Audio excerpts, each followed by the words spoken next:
I feel happy to give voice for the African girls through this story. In a small village in the heart of East Africa lived a young girl named Amina. At the age of 8, she was full of life and curiosity, spending her days playing under the trees with her friends, dreaming of the future.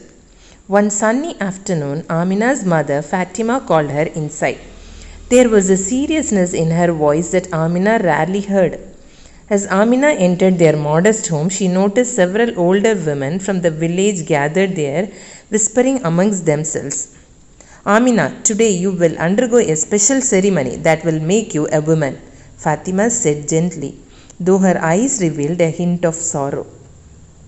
Amina had heard whispers about this ceremony from other girls, but she didn't fully understand what it entailed. Her mother led her to a small hut at the edge of the village where the other women followed.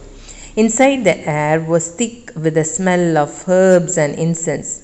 An elderly woman, the village cutter, sat in the center preparing her tools. Amina was instructed to lie down on a mat. Her heart pounded in her chest as the woman held her legs apart.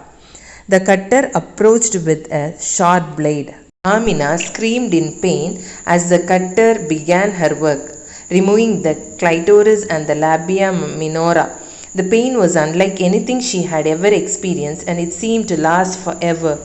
After the procedure, Amina was left weak and trembling. The woman applied herbal mixtures to her wounds to prevent infection, and her legs were bound together to aid healing. For days, Amina remained in the hut struggling with the excruciating pain and the difficulty of urinating. Her mother stayed by her side, offering comfort and whispered prayers. As the weeks passed, Amina's wound slowly began to heal, but the emotional scars remained. She found it difficult to return to her carefree days of playing and dreaming. The once vibrant girl now carried a weight of sadness and confusion.